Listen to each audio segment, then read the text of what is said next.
Good afternoon, everyone, and thanks for joining us today. This is Courtney with the LSA, and I'd like to welcome all of you to our MarketingBitz webinar series. Today's webinar is titled How Technology is Changing the Consumer Experience and will be brought to you by our guest presenter, Tiffany from LOCALiQ. During the webinar, please feel free to type any questions that you may have in the question box on the screen, and following the presentation, Tiffany will address those for you. I do want to let everyone know that the webinar will be recorded and available within 48 hours. We will email everyone with a link, so don't worry if you can't take down all the information. We will email everyone so that they can rewatch the presentation. And with that, let's get started. Over to you, Tiffany.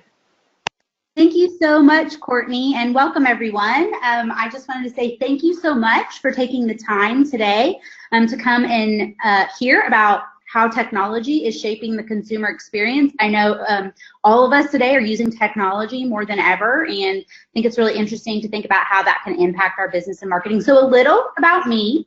As Courtney mentioned, I'm with LOCALiQ, which is the marketing arm of the USA Today Network.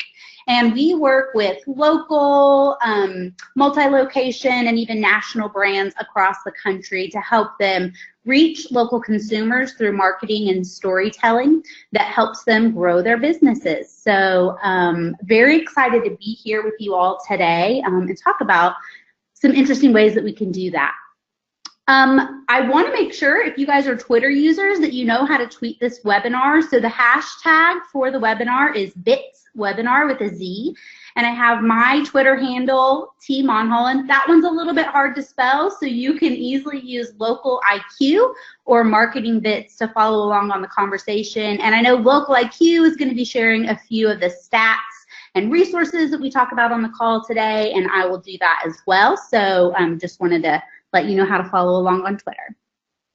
Okay, so I want to just dive right in here because I think all of us, as we mentioned, are using technology today more than ever before, and it's really changing us. So let's talk about how that's happening. And before we dive in, I just want to take a little walk down memory lane with you all. And I don't know if all of you have had the same experience with the internet as I, but when I think about how I first started interacting with the internet and digital media, it was this really slow, clunky, I can hear in my mind the dial-up sounds that the modem would make when I see this screen. And I think about I would sit there and I would wait and it would take forever to load things and the images wouldn't always work. And it was this like really clunky experience. But look just how far we have gone in the last 10, 15, 20 years with technology at our fingertips, everywhere we go, everything we do. And it's possible that somebody sitting on this webinar today is doing it from an airport on your iPad or your cell phone. The speed of technology and access that we have is just really incredible. And I'll share this personal story because I think you probably all have had an experience like this. Before smartphones were widespread, I was driving down the road with my husband in the car, had my little flip phone, and I was looking out and I was thinking, man, can you even imagine what it would be like to live in a world where we could just open up a computer right here in the car and have access to the internet and just Google where we want to eat when we get to our rest stop instead of having to wait until we get there? And that felt like such a far-fetched future just 10 years ago. And the reality is I can and I do that exact behavior every single week at least, sometimes every single day. I'm using the internet from my mobile device, and that's really shifted my experience just in general, just as a person, just as a consumer in the United States. So I just wanted to set that framework for everyone to think about just how far we've come in such a short time. We can even look at some of the statistics. They show that today, hardly anybody has that old dial-up experience of the internet. Just a few % are still accessing the internet that way. More are using broadband, cable, fiber optics, smartphones to access the internet. So we have it in the palm of our hands, and it's faster than ever before. And so I just want you to have that in your mind as you're thinking about reaching the modern consumer, because the truth is that technology is shaping all of our habits every single day, whether we're thinking about it or not. It's changing how we access things. You may have pulled up your desktop, really big computer and typed in Google on a search engine to look for something not that long ago, chances are today, if you're a smartphone owner, the first place that you turn to look for information to access the internet is your smartphone or your tablet, maybe a laptop. In fact, 58% of people 18 to 24, their mobile device is the main way they get to the internet. So they may not even have a computer at all, but they still have access to this technology. And that's really important in understanding consumer mindset, is how we're accessing things, how we're using things, how they're literally right there at our fingertips every day. Another piece of this is our time. More and more of our time, every single day, we're spending with technology. We spend an average in the US of 215 minutes on a mobile device each and every day, and that's across ages. So you can imagine there's some ages that are spending 5 hours a day. There's some ages that are spending just this almost unthinkable amount of a 24-hour period on a single technology device. And in fact, in 2019, we are going to hit a key milestone in consumer behavior when we start watching more mobile video than television video. Now think about that.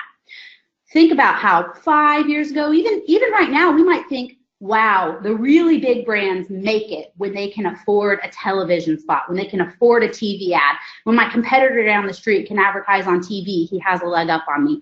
Well, that may not always be the case because we're spending more of our time online, and that means we have more opportunity and access to those consumers as well. And then another key thing that we all need to think about that technology is shaping that really impacts how consumers are thinking about interacting with us is our buying habits, and just how we buy, how we expect for businesses to interact with us is being shaped by changes in technology.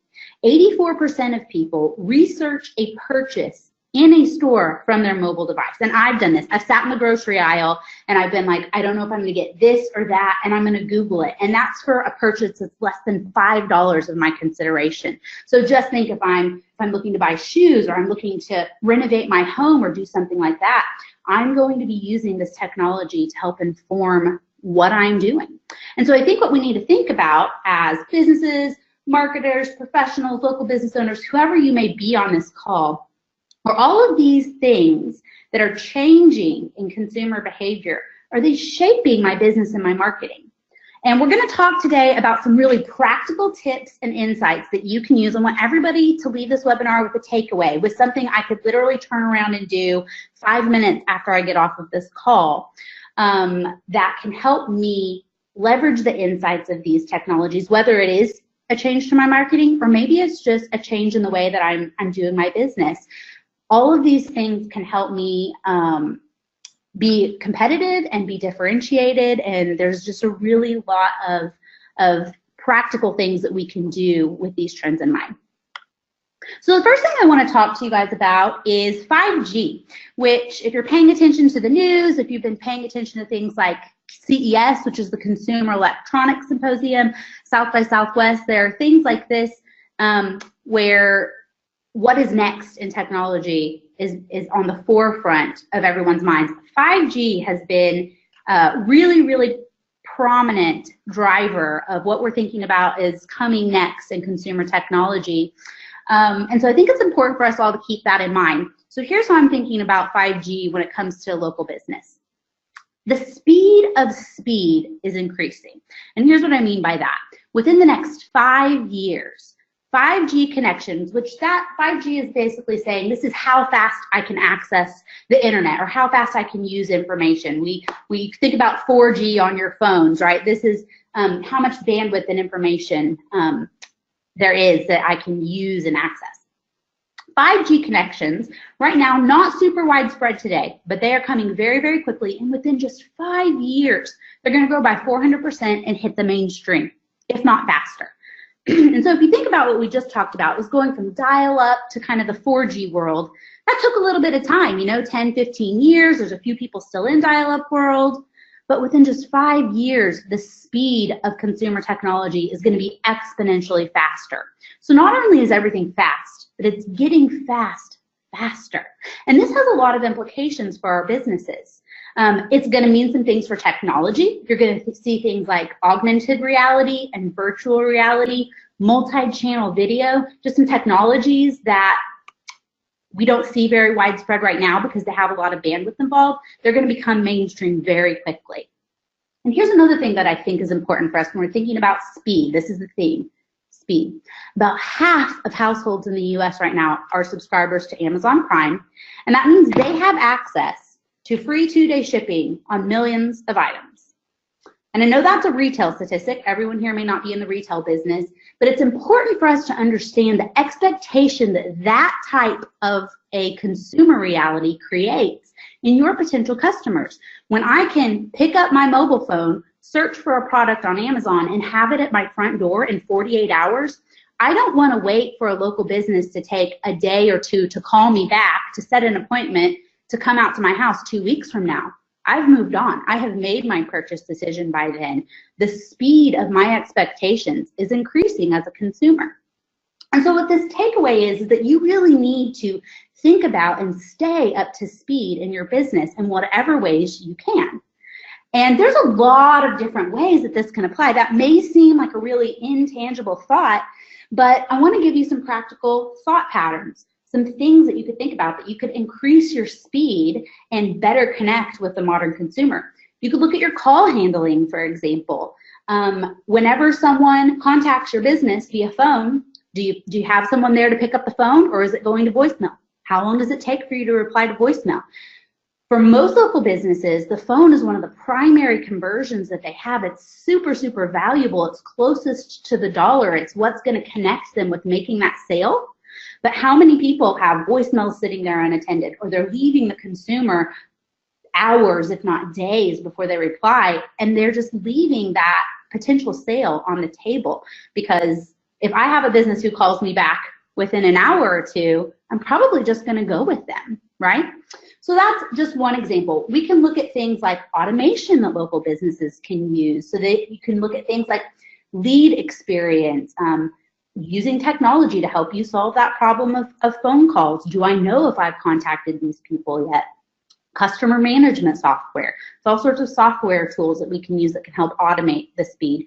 Some of this is table stakes, but not everybody has this. Are we tracking things? Do you actually know how long it takes? Sit there and ask yourself, do I know how long it takes for the average person who contacts my business to be contacted by my business for the next step? Do I even know the answer to that question? You may not. And so you may need to put some tracking in place so that you can understand, what does that experience look like for your actual potential customers? And then how are you tracking things like your marketing? You can look at things like lead management. There's all sorts of tools and technologies that can help you increase your speed and your experience with your customers. And then there's also offline things that you can do that can help you think about speed, like training your team. Does your team know that you have an expectation of how quickly you're going to call someone back? Do they know that they need to get the email address and the cell phone number of everybody who calls your business, no matter what? Do you have a piece of paper in front of your phone that says, hey, get this every time somebody calls? There are some simple and offline things that you can do that are going to help increase the speed of the customer experience with your business. So I have a challenge. That's a lot of information. There's a lot of different directions that you can take this. So I want to make it really tangible for you. I want everybody who has leads coming into their business to set a challenge. Try it for a week. Set a 1-hour reply challenge for your top lead source. So for some businesses, that might be your phone, could be your website, could be email, who knows, maybe Instagram or Facebook are driving you a lot of inquiries. Wherever you're getting the biggest volume of leads right now, put a challenge for yourself, your team, anybody who comes and lends a hand in your business and picks up the phone, to contact everybody back in an hour or less and see what happens. And at the very least, you're going to learn something. You might learn setbacks that you have in actually putting this into place. And that could tell you some information that you need to adjust in your business, like, I don't have tracking. I don't have any way to know if people did this or not. So think about how you can increase your speed to stay up to speed with the expectation that today's mobile-oriented consumer has. The next big idea that I want to talk about is you may not need to build an app. Everybody knows what apps are. At the very least, you need to think like an app. And here's what I mean by that. Let's talk about mobile for a minute. We talked about spending 215 minutes a day on mobile. 85% of adults in the US are on smartphones, so we're way past the saturation point of this being mainstream. Apps are about 90% of the time that we're spending on those phones, and half that time we're spending in just one app. So I think this is interesting, and I'm going to share a quote with you that Neil Polachek shared with us on the Growth Lab show, which is a podcast that we recently launched out of LOCALiQ. All kinds of information and insights for business owners like you. I have some info at the end on how you can access it. But what Neil said on a recent episode of our podcast was, we're in the age of the modern consumer, and that's where we're tethered to our phones. Our phones are how we connect to the world around us. And here's a stat that I find interesting. 59% of people check their phone within the first 10 minutes of waking up each day. And this is me. Mine's actually within the first 30 seconds of waking up because I use the clock app on my phone as my alarm. So think about that. And then my natural behavior is, oh, let me go check my email or my Facebook or my Instagram. At the very beginning of the day, people are interacting with apps. And so your business needs to think like an app. This is defining the customer experience. And so a few key takeaways. Neil talks about this in depth in his podcast. I highly recommend it. You can just go to your favorite podcast app and search Growth Lab.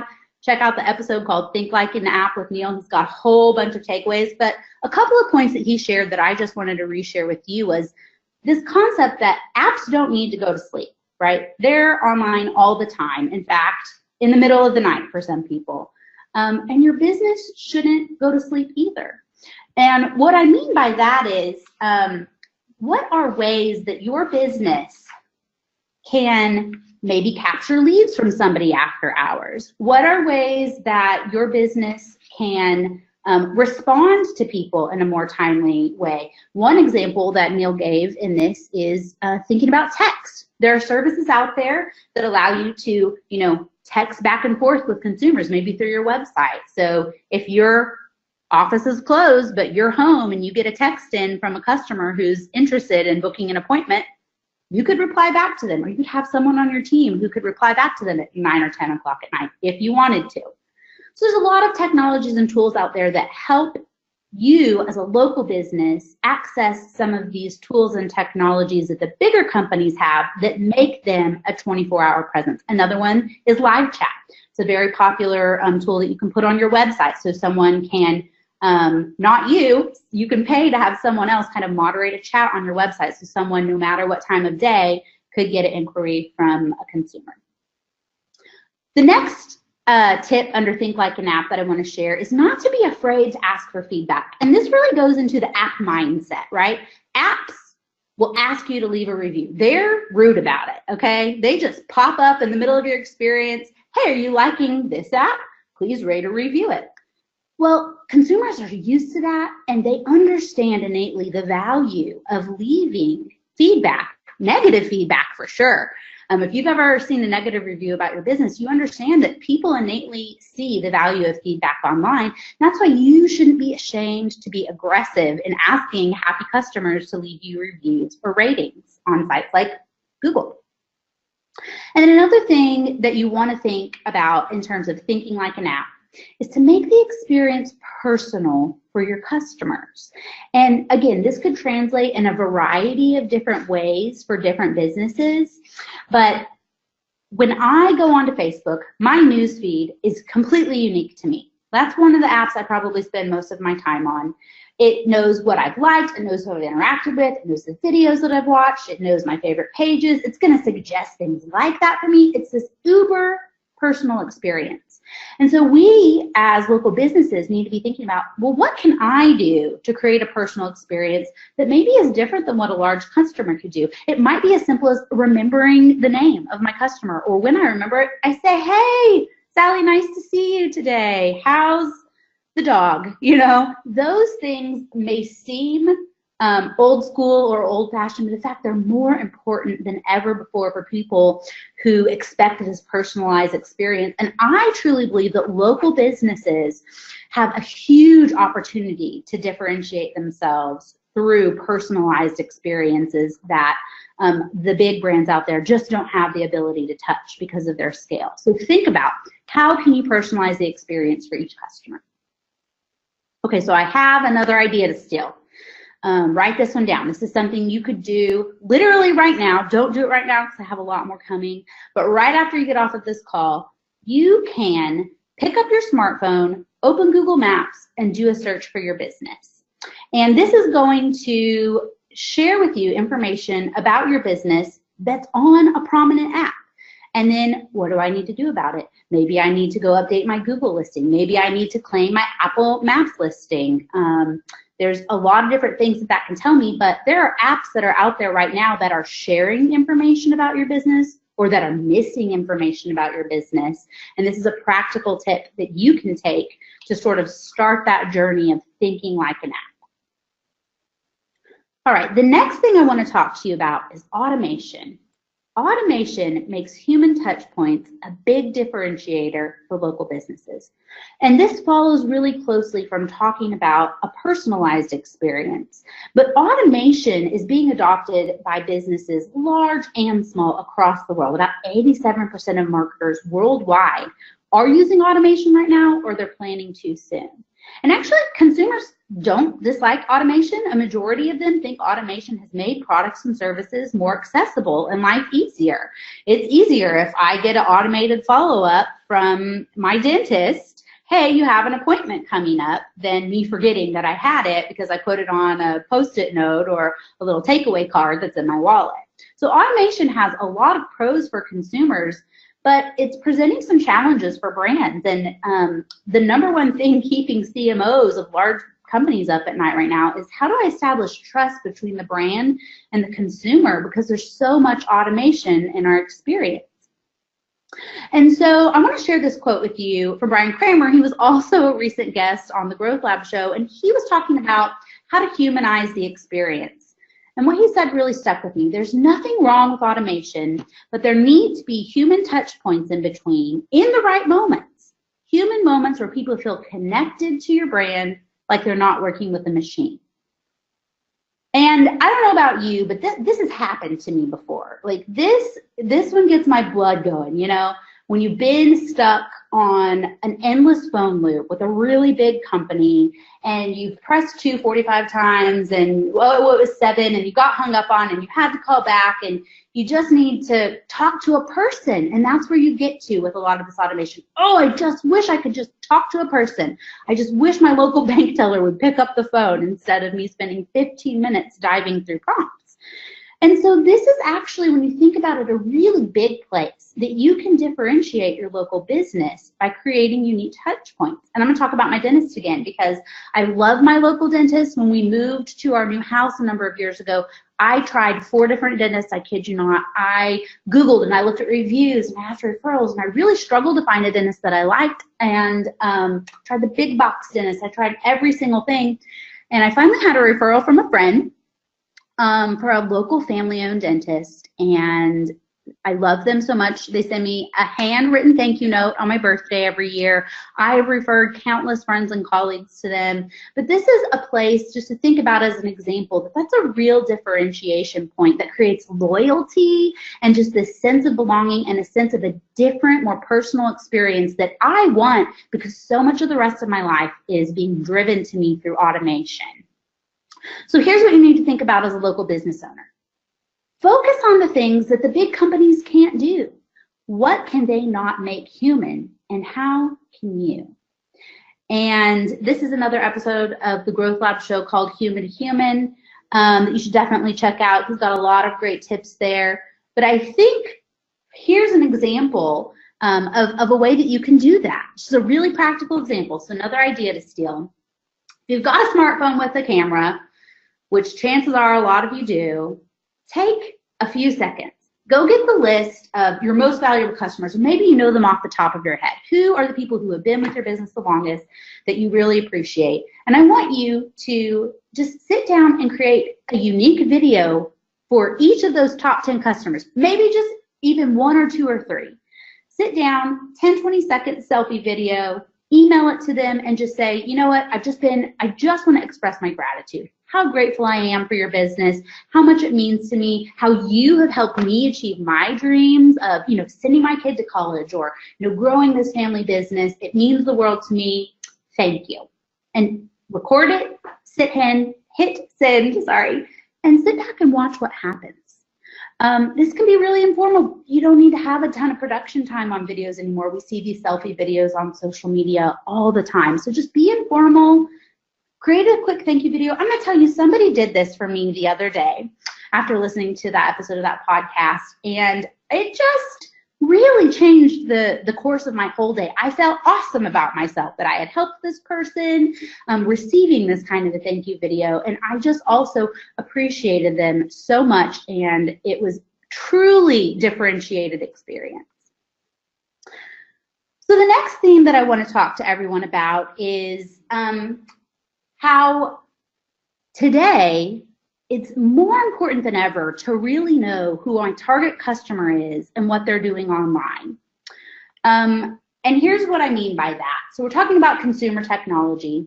Knowing your audience is, marketing advice for the ages, right? You've probably heard it time and time again. But today, your audience may be spending time not sitting in front of the television like you could pretty reliably think everyone 30 years ago was sitting in front of the television, in front of the same programs. You knew how to reach them. But today, your target audience may be very niche. They may be a very specific demographic, or they may have a very special interest. If you're a spa, these are people who are beauty enthusiasts or makeup enthusiasts.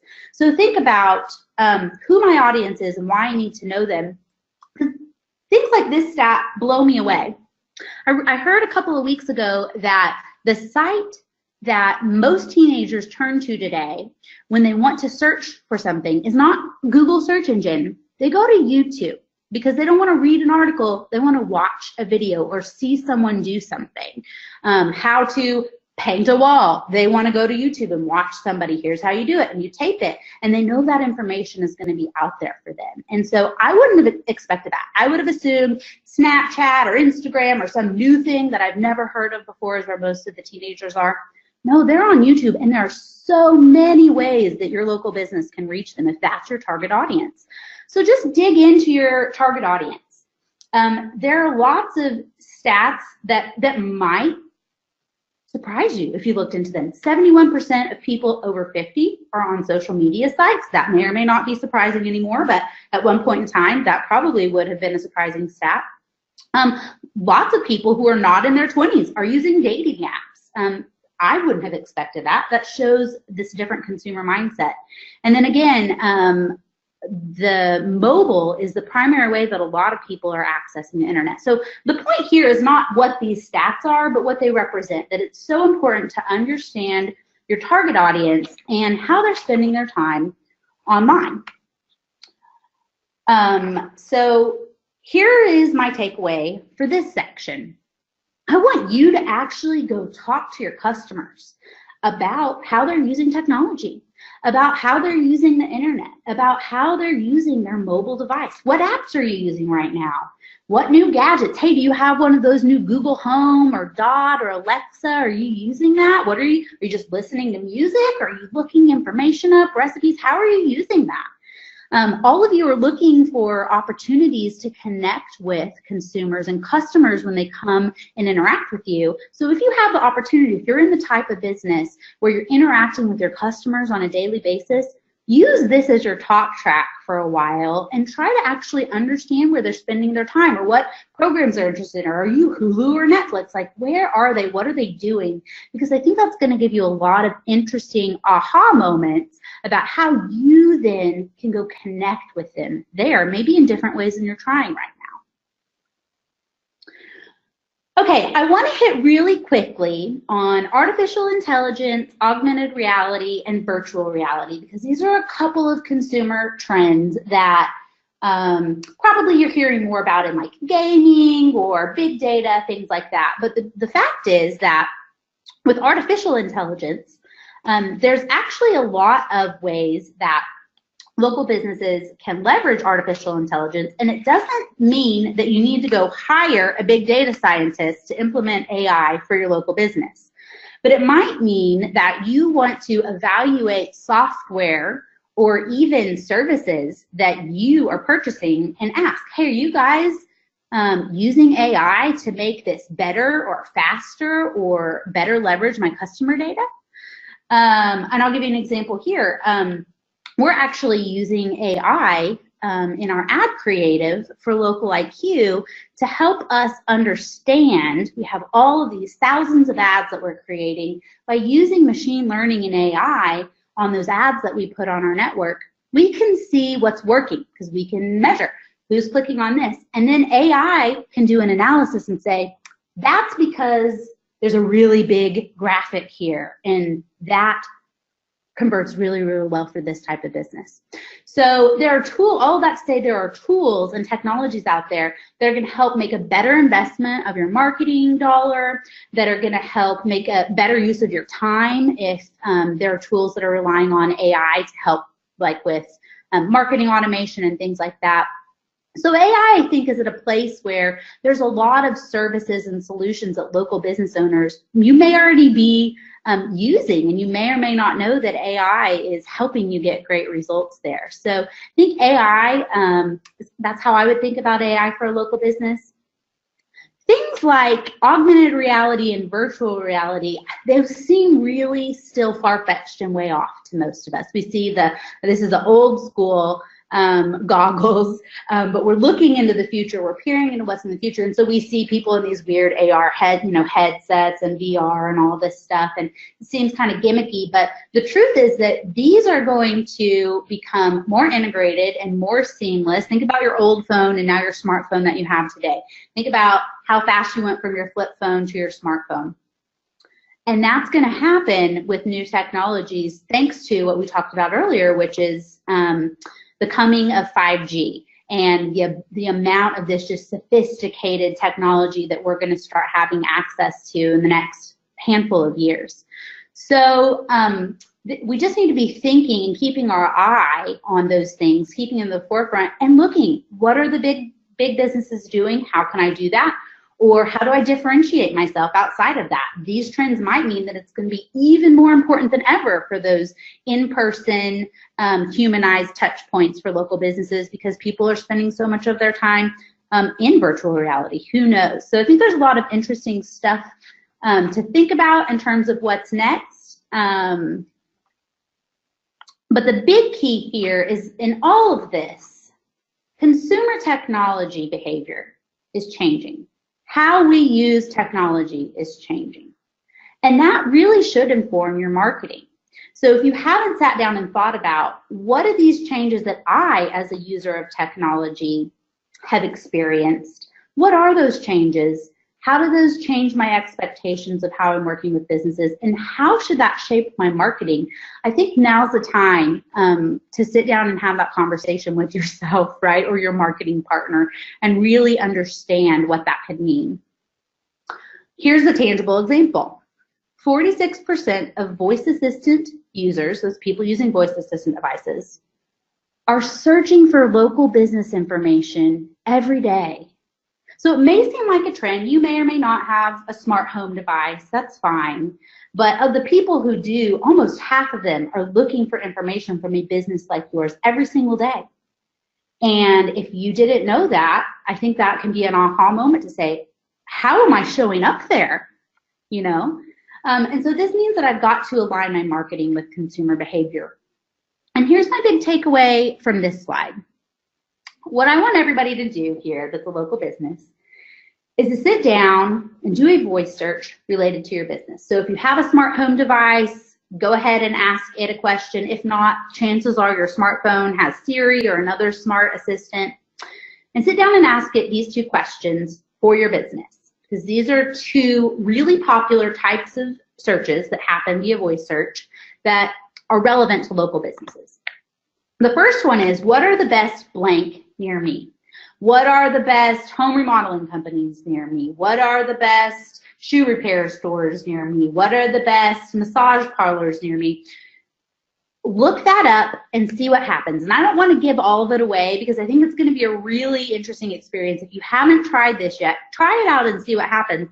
But you're going to see a lot of things that you might not be associating with voice search are coming to play with who shows up there and what it is. Stuff like your reviews and your ratings on Google listings that we mentioned earlier.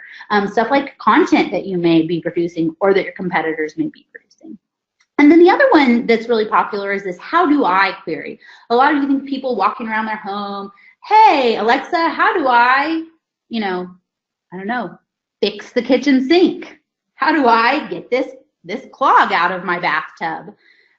People are looking for that type of information that a local business could be providing the answer to, and you would have a shot at showing up for those types of searches. And we have examples within our business of companies, and we have one I think called Mitchell Medical Group, and they're creating informational and how-to and DIY types of video content for consumers because they realize that people are looking for that type of information. And even if it's not something that they sell, maybe it introduces them to your brand as somebody who might have the answers. And I think that's really important to be thinking about today.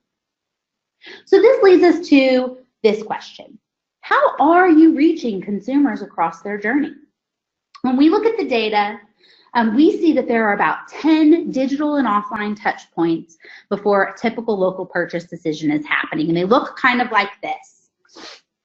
First is awareness. Maybe I see a print ad or a digital ad. I'm seeing a ton of Instagram ads that I'm just like, oh my goodness, I need that piece of jewelry really badly.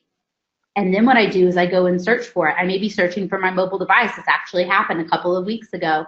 I saw an ad, a digital display ad. I didn't want to just click the ad. I clicked the ad. It wanted me to buy. I wanted to go do some search. So I didn't want to buy right there. Then I went and did search. And so I saw the reviews. I saw their website. I looked up their reputation. Here we go. Reviews are a part of this. And then I engaged on their website. I looked, I went, I sorted ring types, and I looked and I scrolled and I saw all this beautiful stuff. And then I was ready to inquire, right? And this happens for local businesses as well. And people might leave inquiries at a couple of different businesses.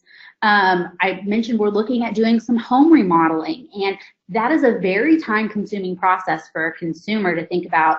I've got to have time for someone to come out and measure my space, and then they need to do a consultation, and then we're several weeks out. I'm not 2 days Amazon shipping out from having this plan in place. But I can go to my IKEA kitchen builder and build my own virtual model myself right now today. So those things are a part of the consumer experience. So a local contractor who calls me back within an hour is much more likely for me to have them come out the next day and measure my kitchen than somebody who takes a week to get back to me. So we just need to be thinking about this in terms of the consumer journey today and what I can actually put in place, put this whole picture in place so that I'm there with the consumer along this entire journey. And there's a whole bunch of information on this slide. I'm not going to dive super deep into it, but the answer is that there are a lot of things that you can be doing, and a lot of these things, something like listings, for example. You see listings and reviews and ratings across almost all of these different types of consumer touch points we have listed, because that information is fed into so many different places that consumers engage, from search engines to apps to social media, that several of these tactics put together really can give you a broad impact across all of these different trends. Thinking about your website. If you don't have a mobile website, you basically don't have a website today in terms of how Google and other search engines are treating non-mobile websites. They do not show up. So you need to get a mobile website.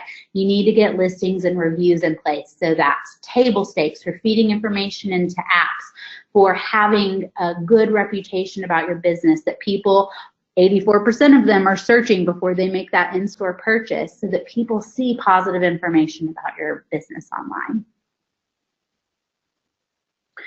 And so I think this is the big picture question that we need to be asking, is how are you reaching consumers across their journey? And the way we think about that at LOCALiQ is, I need to be doing something to build my presence, so that I'm showing up on those search engines, so I'm there kind of across the web. I need to be doing something to drive leads and awareness. So whether I'm doing search engine advertising, I've got a great website with a good form. You need to be growing your audience and connecting. And this gets into a lot of the engagement and the social and the video content. There are even tools today that local businesses can access to do things like branded content that you may think, whoa, that's something that only the big businesses can achieve. We have recently launched a branded content solution that is affordable enough that local businesses can do this type of really interesting branded content experience that you've seen from the big brands in the past. So there are things like that that you can do. You also need to be managing your leads and your customers, right? You need to make sure you don't just rely on your sticky note, your Post-it note, remember to call back so-and-so. Put some tools and some technology in place, and ultimately, how do I know that it all works? And so that's kind of how we think about engaging with consumers across their journey in terms of the tactics that I need to be implementing, or kind of the big things that I need to be thinking about here at LOCALiQ. And I just want to give you guys a little activity, I guess, or a question. Do you know if you're losing out to the competition? We have access to a grader that will actually grade your business, do a scan for competitors, look at budget recommendations, help you know what your product mix needs to look like.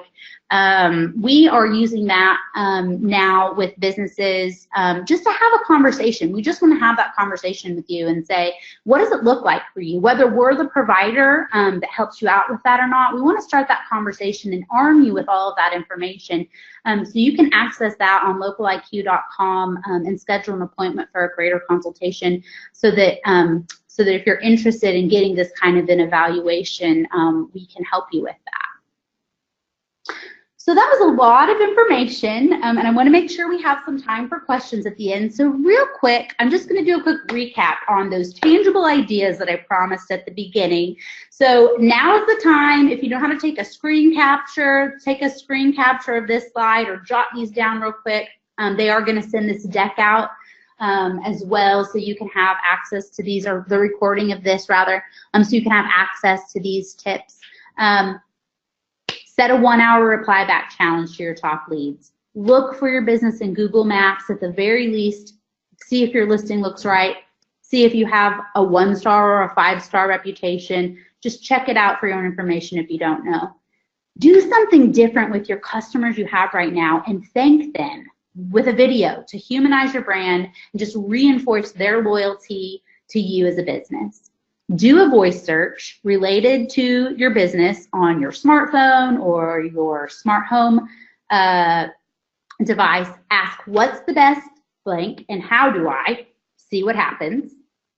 Ask your actual customers about their favorite technology and apps and how you're doing it. If nothing else, you're going to have some really interesting conversations out of that one. I've been trying to have this conversation with people more and more, and it's interesting how a lot of our technology is the same and how a lot of it's very different. And then finally, think about how you're reaching consumers across their entire buying journey, what we just talked about, all those different types of touch points. Do I have all of that? Do I have a piece of that? Maybe I need to add something else in. Contact us if you are interested in getting that grader report.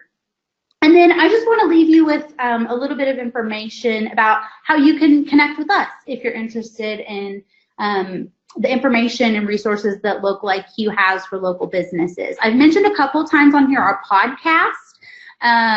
You can access the podcast from LOCALiQ.com/growthlab. And the Growth Lab is an initiative that we've recently started just to help educate local business owners about a variety of different topics. We don't just talk about marketing. We recently had an episode on taxes. We've had stuff on time management and working with virtual assistants, information about marketing, about creativity, about humanizing your brand. So I think that's if nothing else, hopefully that's a really interesting takeaway. Another stat is that most of us are spending 50 minutes a day listening to audio, so you can get an episode of the Growth Lab show in under that amount of time. And then we've got a number of resources on our website as well. So I think, I promised I was going to give you guys access. We've got the Growth Lab show on Apple, Google, Stitcher, and wherever else you like to get your podcasts. So I will just do that as a final call out to continue learning information and practical tips and advice in every single episode. They give takeaways like these. It's something you can actually do and you can actually use in your business today. And so with that, there we go. Courtney, I think we're ready for questions. Perfect. Thank you so much, Tiffany, for conducting the webinar, and thank you to everyone who attended. If you do have any questions or would like to be connected with today's speaker, just email us at info@marketingbitz.com.